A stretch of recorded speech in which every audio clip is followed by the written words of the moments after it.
Okay, forgot that part. Thank you, boss. Excellent. Thanks, guys, for the awesome introduction.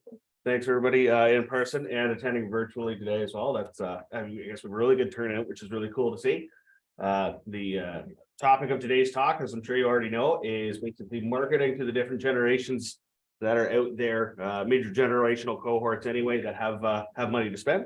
Kind of go over the four major ones that are out there right now. So starting from the bottom up, we go Generation Z, Millennials, Generation X, and then of course the baby boomers. And basically I have each one split into two different subjects. I guess one is how to appeal to them in a broad sense, and the next is how to use the appropriate marketing channels to reach out to them. So, and again, if anybody has any questions, feel free to put it into chat. Although I kind of put this presentation together with time at the end for question period for anybody who has any questions. So that might just be the easiest way to do it. Excellent. So again, starting with Gen Z. So I mean, I have some Gen Z kids in my house. So kind of a personal topic, I guess you could say. But in any case, so appealing to Gen Z. So a big thing with them, and this definitely holds true in my own personal experience, is that you want to sell experiences and not products. I'm very much myself a nuts and bolts consumer. Oftentimes I'll decide what I want ahead of time and then just go make the purchase. It's very, very different with these guys. So they seek authentic and meaningful experiences. They really want to be able to share that with your peers on social media as well, gain that validation. And they're really interested in the story and the values of a product or a brand more so than its features and benefits, which is kind of crazy to think in my head that doesn't compute in my brain. But that just goes to show you I'm getting old. Older and wiser, aren't we all? Oh, thank you. Sorry. Thanks. Hi, thanks for joining us. Yeah. Second major aspect of appealing to Gen Z, or Zoomers, as I lovingly call them, video. Video is huge with this generation. I'm sure you have seen teenagers, consuming a ton of video content on their mobile devices. It's kind of their default pose is oftentimes like this.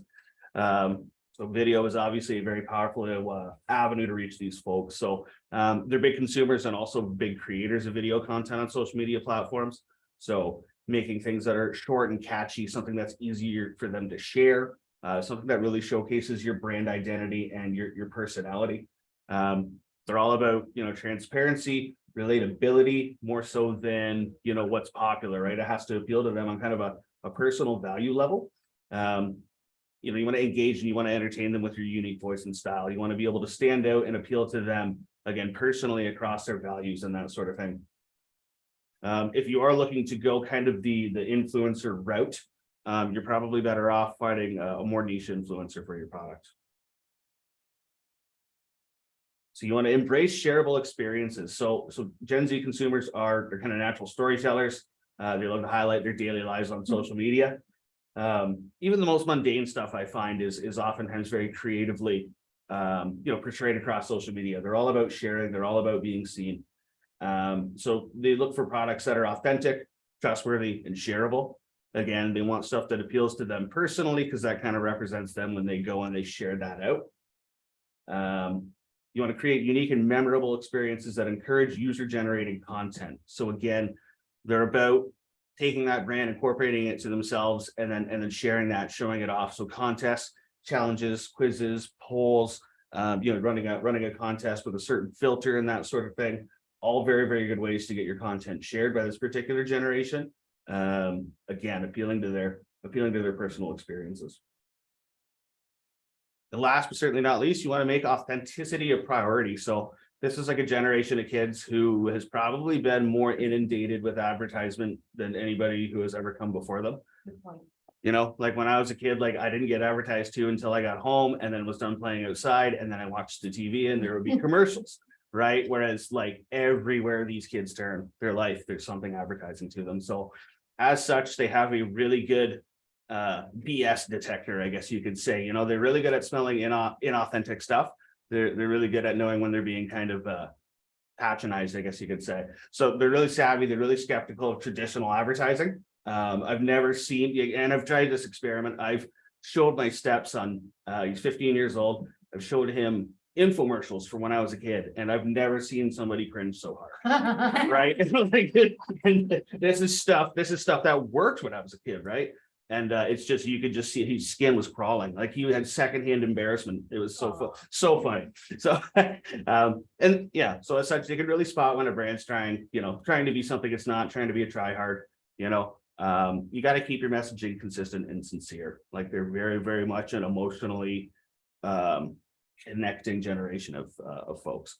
So again, you want to be honest, transparent, genuine in your communication, and you want to show your brand's human side, right? Again, it's not so much, what is this thing and what does it does for me? It's very much, how does it appeal to me, on a values or a personal level.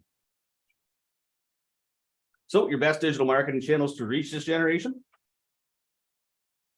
Instagram, of course. So it's one of the most preferred social networks for Gen Z. 81% of them have it. I can tell you right now, two Gen Z kids in my house have it.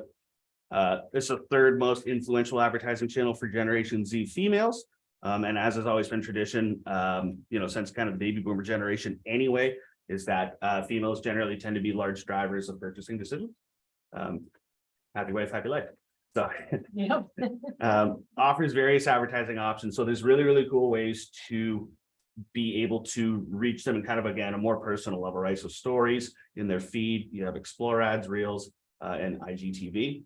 So brands can use Instagram ads to showcase their products, their values, their personalities, as well as drive traffic, conversions, and awareness. So you kind of have both options there with regards to both brand building and that sort of thing, as well as, reaching out specifically to drive conversions. YouTube. So this one, my stepson Deegan, I kind of, again, we joke and stuff like that, but I don't really understand how you can sit there and watch somebody else play video games for hours on end. When I was a kid, I would just play video games too much, but again, it's a very, very, you hold the thing. I don't know. It's yeah. Well, that's just it though, right? They like to see that person's commentary when they're doing stuff, right? So it's very much, it's like not even about the product anymore. It's about the relationship with it and other people by using it. It's very, very different now. But yeah, so another hugely preferred social network, again, 81%. I would say 100% of Gen Z, has consumed a YouTube video here and there. Second most influential advertising channel for Gen Z females. Offers various advertising options, so you can do video ads, bumper ads, discovery ads. There's just a ton of different stuff that you can do. Masthead ads as well. Brands can use the YouTube ads to share their stories, values, and expertise, as well as reach a larger and kind of engaged audience, right? So people watching YouTube, on their mobile device, you're kind of subject to all those ads, right? So there's skippable ads, there's very short ads that you can't skip. There's a ton of different ways to kind of optimize your content and reach out to the right people based on what they're consuming. I'm just gonna stop you there for a quick sec. Andrew, can you Oh, let sorry. those two people in? I usually don't like to let them in once, because we got a lot to cover, so That's okay. this will be the last time I ask you to do that. No worries. And one day I'll have a real laptop and be able to do this all by myself. Oops. Oh, no, I guess not. No, close that, and then it was actually the last screen. So more of a Do you Google Meet see guy. it at all? Oh, there we go. Perfect. Thank you. Sorry. Sorry, folks. That's okay. That's it. I won't talk anymore. It's the hybrid meetings. It's just how it is. Can you there we There go. we go. All Thanks for right. joining us, guys. Anybody who has joined recently, we're not that far into the presentation, and I will make the presentation available for everybody after the fact. So no worries there. Oh. There we go. Of course, TikTok. Again, this is it's the fastest growing and most downloaded app in the world. It's got over 1 billion users. Gen Z makes up 60% of its user base. So it's very, very much the younger person's social media channel at this point. And you have a ton of different advertising options as well. So you have in-feed ads, branded hashtag challenges. So again, that goes back to the the personal and the shareable aspect of it. And getting this generation to communicate in amongst themselves, the benefits of your brand and that sort of thing. Branded effects and top view ads as well. So brands can use TikTok ads to join trends, challenges, and hashtags, collaborate with influencers and creators, and showcase their fun and authentic side. Last but not least, Snapchat. So leading social network for Gen Z in the US. It's got 42 million users in the US alone. That's a sizable portion of that country's whole population, right? So most influential advertising channel for Gen Z females. Various advertising options like snap ads, filters, lenses, story ads, and commercials. And brands can use it to create immersive and interactive experiences. Again, so I guess the major point that I keep harping on is interactive, shareable, appealing to that generation's values and that sort of thing, more so than just the old traditional, here's the features and benefits of the product. It's a very, very different way to reach these folks. And again, you really have to appeal to, their self-expression, their values, their identity, and that sort of thing. So Snapchat is a really good way to appeal to create really immersive content for them to interact with, right? So the more interactive, the better. So all my sources and everything that I included in my research here, they're also included in the presentation as well. And again, this will be made available to everybody to check out. Healing to millennials. So this is my generation here. You want to ditch outbound marketing methods. Oh, sorry. Oh, I forgot a slide. That's okay, because I can do it anyway. You can wing it. Yeah, so you want to create authentic content first and foremost. Millennials are spending an average of 242 minutes online or using apps daily. Think about that for a second. 200 and what? 242 minutes online or using apps daily. Oh, So they're craving content-driven media. They value honesty, transparency, and authenticity from brands. So avoid using gimmicks or hard selling tactics. Again, thinking back to the old, infomercials and that sort of thing that I would see as a kid. I kind of found them humorous myself. Instead, you want to create content that's relevant, engaging, and useful for them. So things like blogs, videos, podcasts are huge, infographics, and user-generated content. You want to ditch the outbound marketing methods again. So kind of back to my comments about Gen Z being the most marketed to generation that's ever existed. Before them, it was the millennials, right? And we got it pretty hard too with the rise of smartphones and all that different stuff. You kind of get burnt out with it, get oversaturated with it, right? So as opposed to outbound marketing effort methods, with more savvy consumers who are adept at tuning a traditional, methods like that, such as TV commercials, radio ads, and direct mail, they're more likely to trust recommendations from their peers, influencers, or online reviews than from brands themselves. So it's, take somebody else's word for it because the guy wearing the t-shirt of the company, I mean, he's paid to say so, right? Is kind of the viewpoint there. So again, millennials trust peer recommendations, in a big way. You want to build relationships and trust with inbound marketing methods. So, social media, making your content available there is huge. Email marketing, SEO, and content marketing as well, right? So I find my generation is very much knee-jerk reaction. The first thing they do is they search Google when they want to find out about something. So making that inbound marketing method available to capture as many of them as possible is really important. So optimizing your website and your content for search engines is huge so that you can get in front of the searches that they're doing. So instead of the old outbound marketing, you want to be informative with your inbound marketing instead. So they're not really interested in brands to talk about themselves all the time. They want to feel like they matter and that they're part of a community. They also want to have a say in how brands operate and what products or services they offer. Therefore, put your millennial audience first and connect with them organically. Ask for their feedback, opinions, and suggestions. Involve them in your decision-making processes. Encourage them to share their stories, experiences, and ideas with you and with each other, and show them that you care about their needs. So again, kind of to hit the bullets point there, millennials are all about information and education. They want to learn, they want to solve. They value brands that put helpful information and informative content out there. That's one of the hugest ways to do, organic inbound marketing is just being the expert, being accessible, putting this information out there that's going to solve a problem for them or address a need for them, and kind of help their life out that way. You want to use your inbound marketing to answer their questions, address their pain points, and showcase your expertise. That way they can kind of get the sense that, you know what you're doing without you having to tell them, what you're doing. right? You want to kind of reach them on a more authentic kind of wavelength, I guess you could say.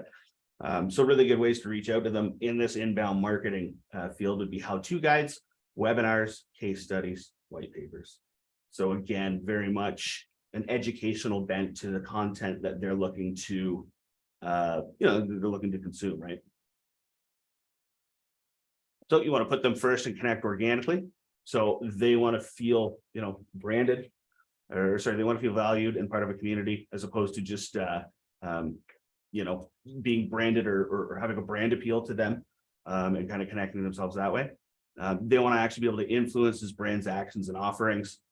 So as opposed to just, I'm a Molson Canadian guy and that's all I'm ever going to drink for the rest of my life. And that used to be the way it was. They want to kind of have more influence. They want to be the one who kind of steer things and the decisions that are being made in culture, right? So you kind of want to put them first and you want to try to connect organically. You want to ask for their feedback, their opinions, their suggestions, involve them in your decision-making process. That way they kind of feel as though they've had an influence on your brand and kind of feel, like more of a part of it. You want to encourage them to share their stories, experiences, and ideas. Show them that you care about them and their needs.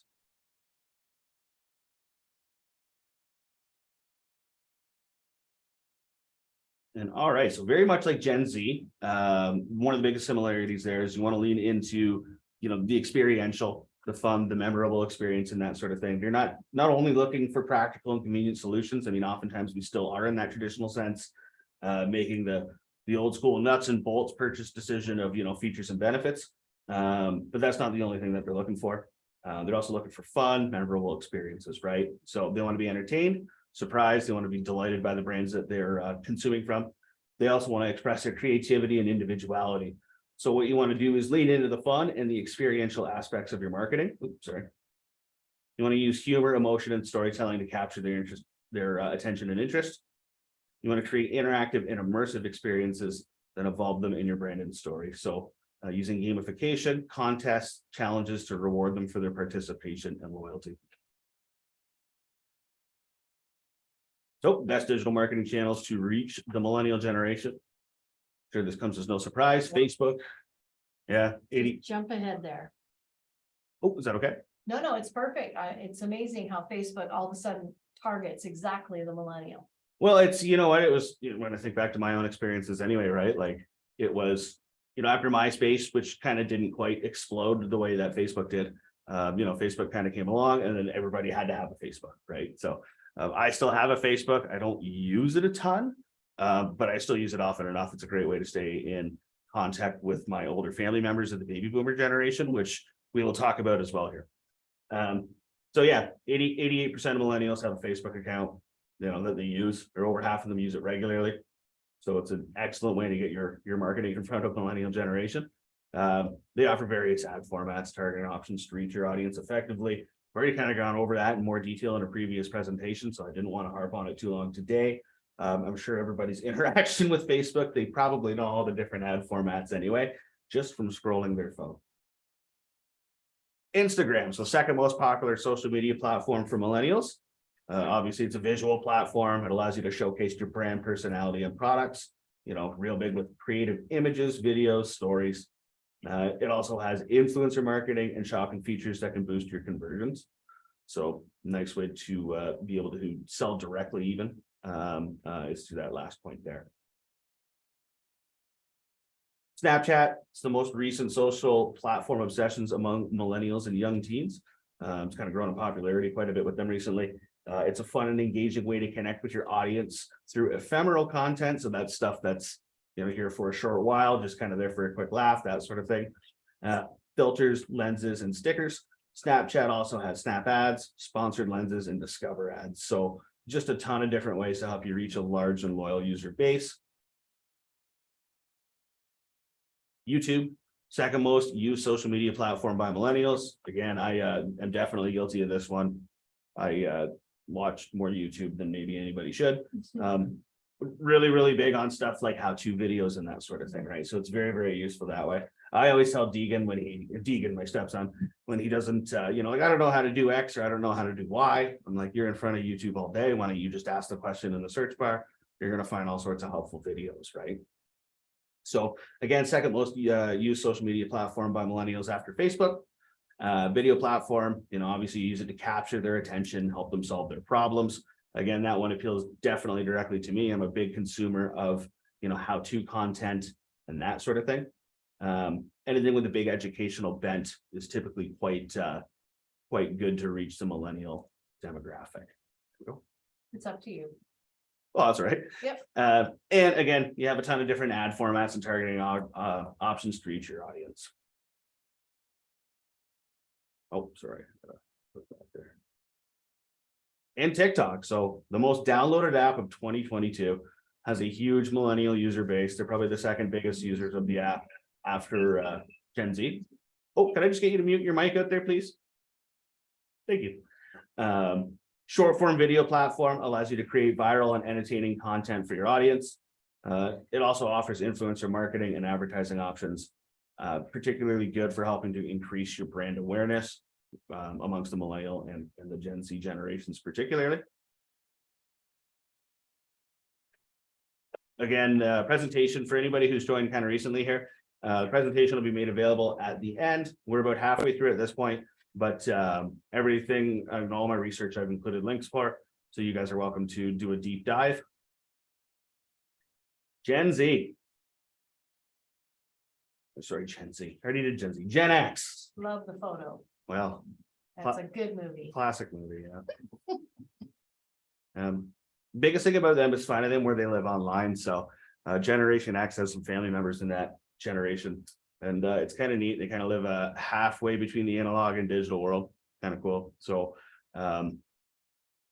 traditional marketing tactics that maybe didn't appeal to Gen Z or to my generation, more so likely to go over with them because this is what they grew up with, right? So marketing to Generation X should include social media, but put a big focus on platforms like Facebook and YouTube, where they engage with friends, family, brands, and educational content. Again, they're big consumers as well of educational content, how-to videos, that sort of thing. And coming from a guy who owns a digital marketing company, I'll tell you right now, you do not want to neglect your traditional advertising options with these folks. So they are influenced by both traditional and digital media. So a mix of both is probably your most effective way to reach them. And much more likely than younger generations to trust print, TV, and radio ads. Again, the sort of thing that you grow up with is kind of what becomes comfortable to you. And again, these more traditional methods are still a great way to reach them. You want to offer rewards and loyalty. So Generation X is very value oriented and appreciates discounts, coupons, and loyalty programs. So more so than a personal appeal with the brand, they kind of want to feel like, hey, the brand did me a solid here, right? Like, they give me a discount, they give me a coupon, there's a loyalty program so that, I'm not just another consumer of their product, but at the same time, they kind of incentivize me in a financial way as well. So again, it's really good to appeal to them in that kind of personal sense. But as you can see, the thing that influences their decision has been taken away from like purely a values decision or an emotional decision, and is kind of shifting more so to that nuts and bolts decision, right? So they're like, hey, this may not be my favorite type of whatever this product is, but they offer a good deal, right? Very, very much so. So gaining their loyalty through discounts, coupons, loyalty programs, that sort of thing is a big thing with them. They're also more likely to refer a brand to their friends and family if they're satisfied with their experience. So again, big word of mouth folks. You can see they kind of back to that more traditional way of living, right? Where you would talk to people more kind of face to face, and it was more of a less digital world, right? So that's really, really still a good way to reach out to them because they are very big on word of mouth, trusting their friends and family, that sort of thing. You want to be authentic and transparent again. So this is a very skeptical, of marketing hype, and they prefer honest and straightforward communication. They want to more so know the benefits and the features of the product, not just the slogans and not just the buzzwords, right? So it's more of a mechanical decision. Does this product actually provide a value in my life? How so? What are the features? What are the benefits? And it's funny because, when I first started working in sales, this would be, 16, 17 years ago. That was how sales training was. It was all features, benefits, features, benefits, features, benefits. Now, so it's, I would imagine if I was beginning a sales career now, you'd be taught a lot more in terms of how to appeal to people emotionally and based on their values. You want to provide useful and relevant content. So they're really hungry for information and education. They want to learn new skills. They want to learn how to solve problems, improve their lives. They love how-to videos. They are from a time where like your attention span had to be longer. I think that's kind of one thing that unfortunately the digital world has really removed people's attention spans. But because of that, they're used to reading chapter books and that sort of thing. They're more likely to consume long form content, right? So a nice informative blog, a podcast, right? Podcasts are huge with my generation and with Gen X, just because it's like, okay, here's a nice passive way to learn something, right? Ebooks are another really good way to reach them as well, because again, they're all about the how-to, the DIY. How do I incorporate this knowledge into my life? Better way to reach them than just shorter, kind of quick, intense formats. Nope. So the best digital marketing channels to reach Generation X? Anybody have a guess? Facebook, yeah. So most popular and widely used platform amongst Generation X. 76% of them report to be active users of Facebook.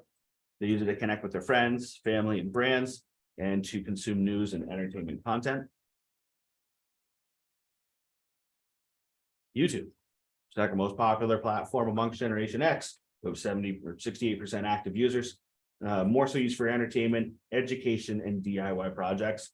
Again, those last two are huge. So if your product or your service or your brand is looking to sell to this generation of people, providing them that informative content is huge, especially to build trust with them, right? Because if you can teach somebody how to do something, they know darn sure you know how to do it. And they, if they need that expertise and they need to pay for that expertise, they're likely to reach out to you because of that. Good point. Instagram, third most popular platform amongst Generation X, with 48% active users. So basically half of them. They use it for inspiration, discovery, and visual content. So just kind of more a quick scroll. LinkedIn, fourth most popular platform amongst Generation X, 33% active users. These are for professional networking, is kind of the most, career development and industry news. If you're in a business to business endeavor and you're looking to appeal to this generation, LinkedIn would be an excellent way to do it. And last but not least, Snapchat. So it's the fifth most popular platform amongst Generation X. A quarter of them use it actively. They use it for fun, casual, and ephemeral, or kind of short, quick laugh type content. Again, here's my sources for all of my my research.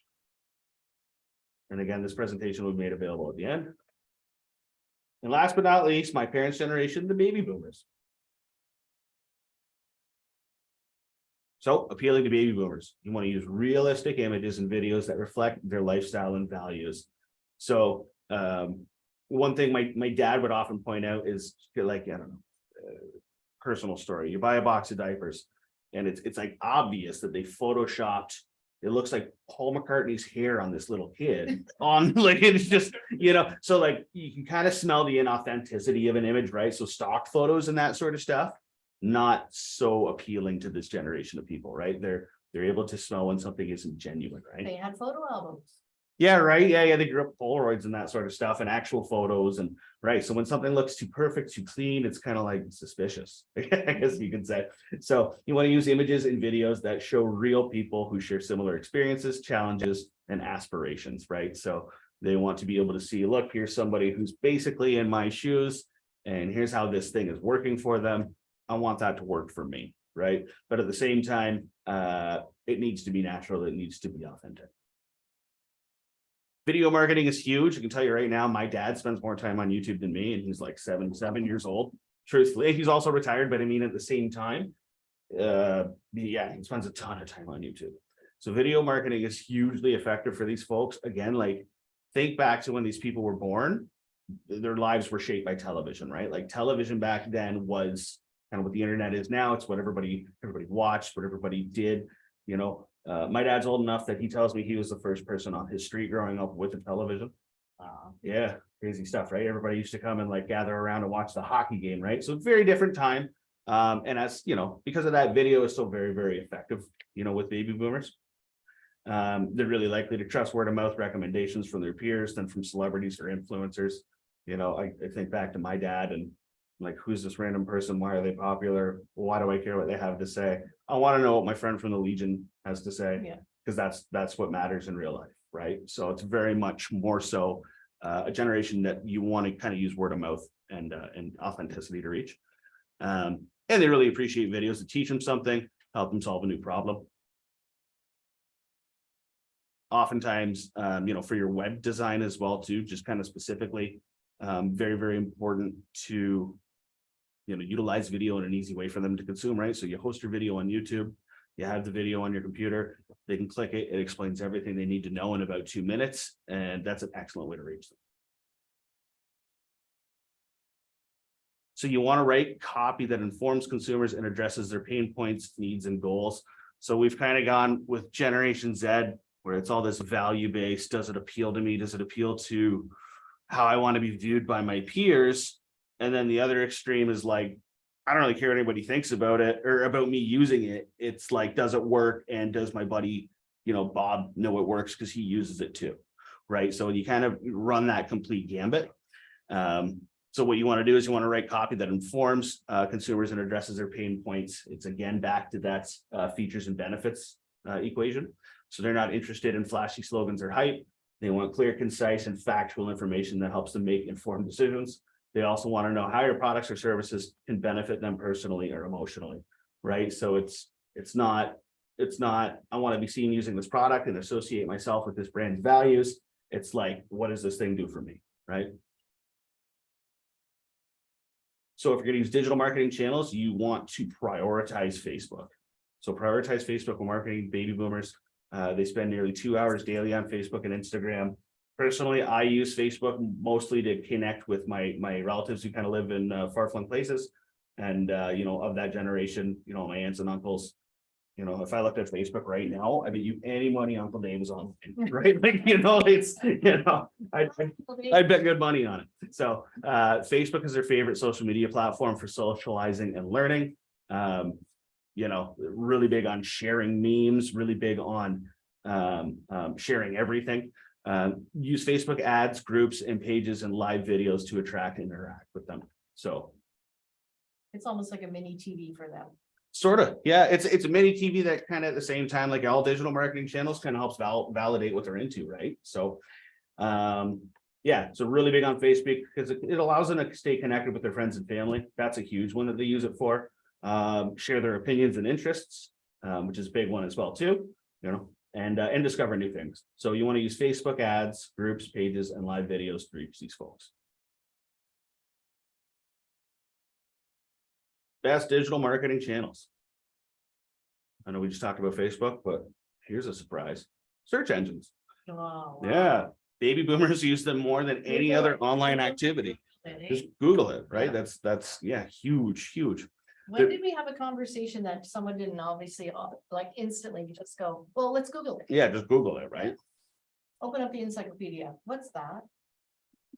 It's called Google. Yeah, right.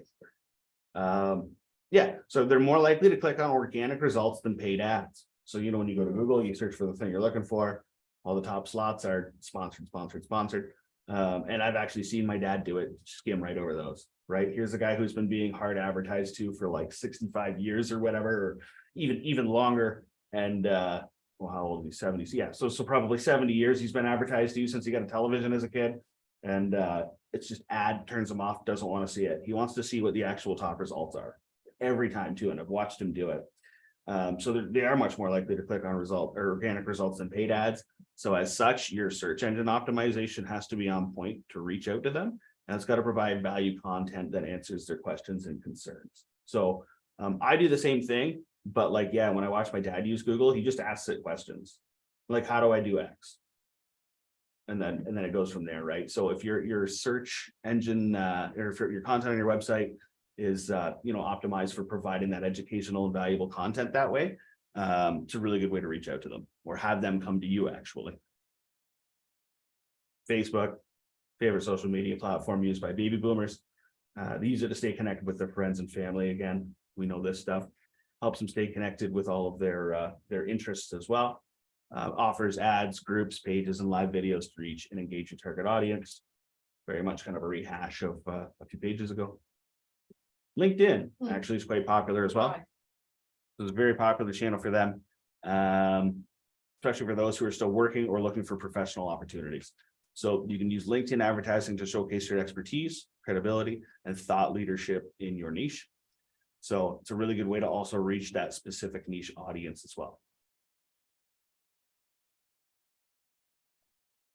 Email. So it's a very trusted and familiar channel for baby boomers. They've been using it longer than any of us. It's been a daily part of their lives for most of them ever since you've got mail, right? So it's been around for some time now. That was a movie, by the way. Yeah. They check their inbox regularly and they respond well to personalized and relevant messages, right? So if your outbound email marketing is kind of crafted in a personal manner, then it's more likely to be not only clicked, but also responded to and converted from. You can use email marketing to build relationships, nurture leads, and drive conversions.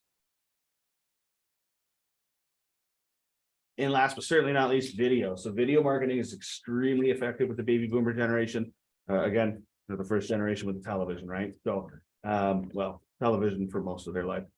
They enjoy watching informative, engaging, and entertaining videos that showcase testimonials, reviews, or how-to guides.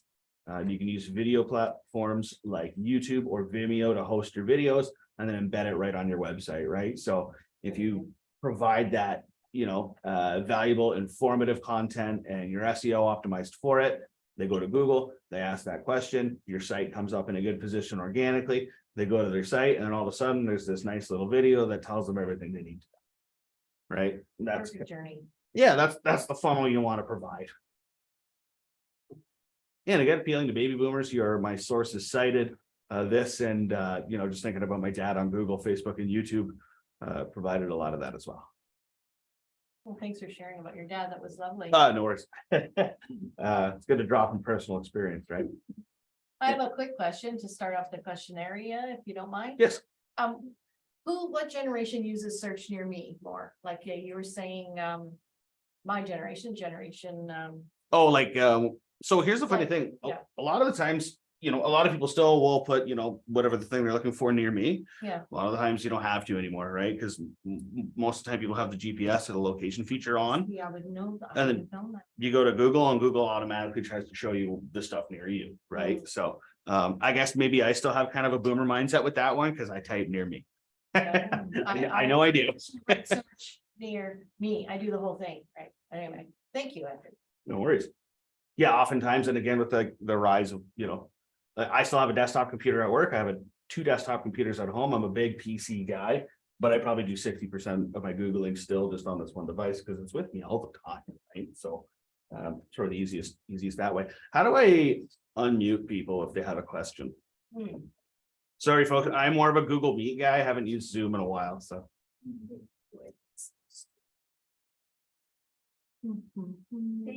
They have to unmute themselves, but you can click on chat and maybe answer some of those, the big little red button, yeah, There we go. there. I can't even read that, seeing how I need better glasses. Yeah, How accurate are the email open rates shown in MailChimp? Oh, good question. having done MailChimp campaigns, I'd say, anecdotally, they seem to line up with the results and the conversions that our clients are getting from these campaigns. So I'd say they're probably fairly accurate. It's really hard to know. Sorry about the links turning blue there. It's all right. I'll make the presentation available to everybody and they can just kind of have it that way. Yeah, I'll send a recap workshop email and I'll have everything, this presentation plus all the live links. And the video and the recording. Share the sources of information for Facebook and Instagram being, so that is right in the sources cited there at the end of each section. So again, everything that informed this presentation other than personal experience, I've included the link for. I need to be mobile, so I'm switching devices. Can you let me in, please? I hope you got in there, Casita. I think that's all the questions. I'm not sure what want plumbing to be memorable means. Sarah to everyone. Well, you can make it fun. Okay. You can make it. Apple made a change a few months ago, protecting people's privacy and not sending info about hopefully over an email campaign. Yeah, so again, hard to tell, right? Because I don't exactly have that insight into everything. The best I can do is compare our, the MailChimp campaigns that we've done, the numbers that's reported back from them, and then kind of compare it anecdotally, with a review with the client to see what they got conversions wise and interest wise. Yeah, and at the end of the day too, I guess that would be only if they're using their Apple Mail. I know a lot of people with iPhones and Apple computers who use Gmail anyway. So I'm not sure that privacy policy would be applied in that instance. Yes. So I noticed there's one social media that seems to be missing. Yes. these days, Twitter. Is it like completely dead in the water? Like, I know there's not as many users, but I was right at the beginning of When it social was- media. right. You know what I mean? Like I'm an X.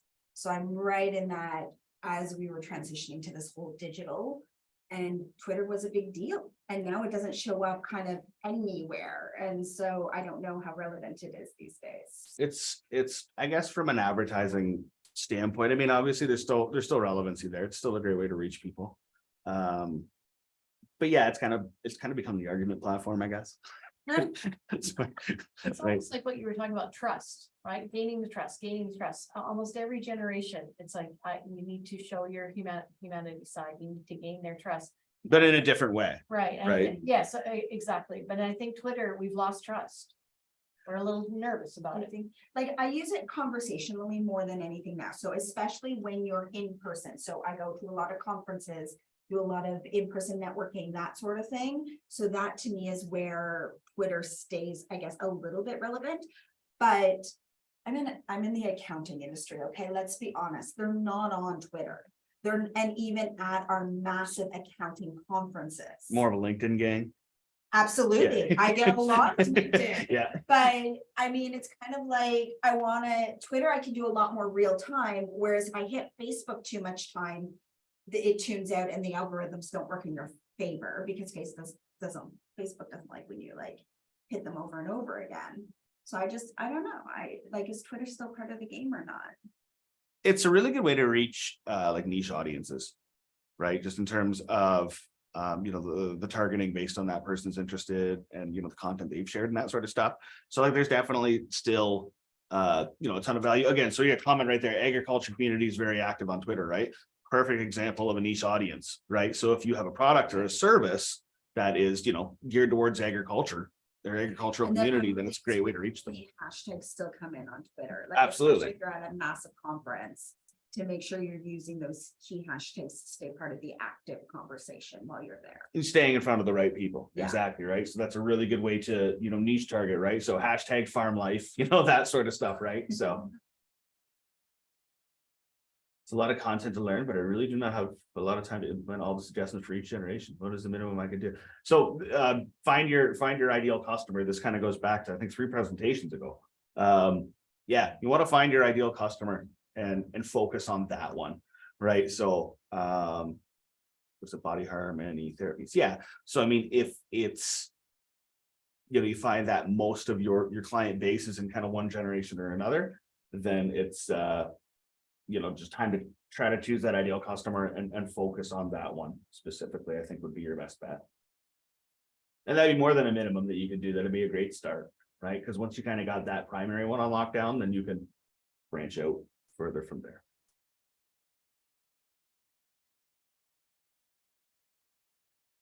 Any other questions? And again, I'll say one more time, that presentation will be made available as both a PowerPoint and a PDF so everybody can open it. Does anybody want to share what business they're in right now? I think I had a question about, so we're service-based, we do architectural design, plans and stuff like that. What is the difference between promoting like product and service when it comes to like advertising to different generations? So So even, I guess this would apply across all of them, right? So Yeah. your service side, you're looking to appeal more to that. Again, like appeal to the humanity side of things, Yeah, right? Because you know that's gonna end up being a personal interaction between someone from your business and that Yeah. person.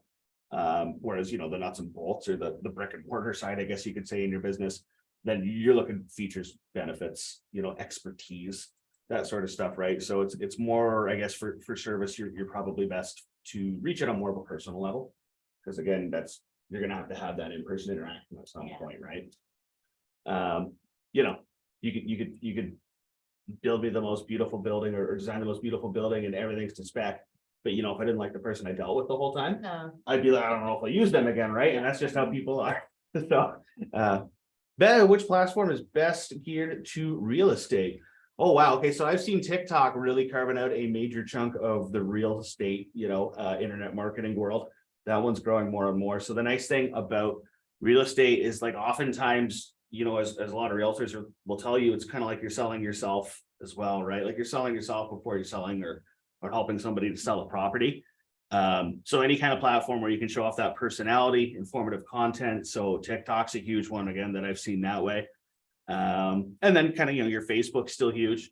Facebook's a really good way to go. Look, we, you know, sold this at over asking, or, you know, we sold this in X amount of time, and, you know, you put all your listings out there. It's a really, really good way to do that. I'm an integrative health therapist and medical cannabis product formulation researcher. what's your question? Oh, okay. Oh, no, because I kind of asked what the business was. So integrative health therapist and medical cannabis product formulation researcher. So I'm gonna guess like CBD oil and stuff like that. So maybe, you know, you're probably looking at Generation X and above. You know, even my dad, who was like very anti-pot growing up, understands that CBD oil is very different than marijuana, and you know, uses it to great effect to help himself. But Well, Generation X has inflammation. Right, so we use the CBD oil for inflammation. definitely helps. You're talking directly to the customer. It's like, you got inflammation, here's your marijuana. But and as well too, I think you guys are making available my contact information. Yep, So if 100%. anybody wants to reach out, then, you know, more than happy to take questions over email or you know, anything like that. So. We've got an app service plumbing company. We go to people's homes and fix their plumbing. Oh, Sarah, we talked to the last one at the roundtable one. I thought that was you. Yeah, so that one again, you know, I know you said, you know, you don't want to have plumbing be memorable, but I think there's some fun ways to kind of personalize yourself, especially with video content. You know, that sort of thing. Well, you're letting them in your role, your business or your home, right? So you want to be able to trust that person. For the plumbing, right? Well, exactly, right? It's again, that personal experience. Yes. do you find Pinterest to be a marketing platform? Pinterest is kind of neat. I guess for specific products more so. I will be perfectly honest, have not ended up making huge use of it ourselves. But I think oftentimes that's, you know, what platforms we use as a marketing company are shaped by who our clients are, right? So, you know, we have a ton of different clients that are, you know, trades, construction and that sort of stuff. So I don't know if it fits that, but I would tend to think like if your product or your service appeals to the, you know, the niches that are found there, then I think it would be a valuable one, but I personally do not have a ton of experience. More than that, education and creation. What I would say, Tanya, is I will make sure that I'll do this. Can I send this to everybody? Sure. There we go. So if anybody has any kind of like more in-depth questions, or like even like to schedule a time to like a phone call or a chat or a coffee or whatever. Perfect, Andrew. That's me.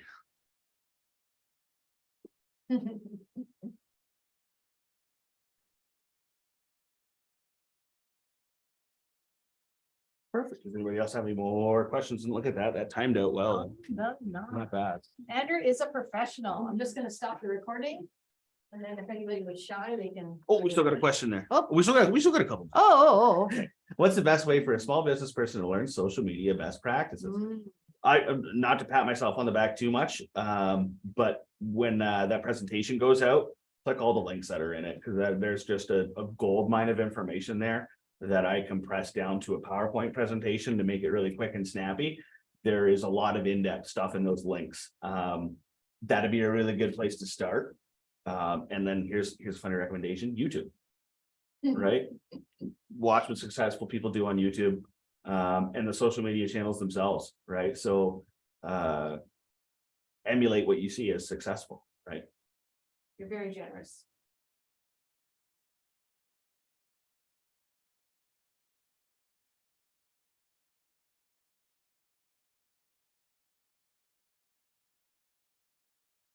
Ooh, does anybody else have any other questions? Again, if anybody wants more in-depth chat about any of this, my email's there, and I'm more than happy to make myself available.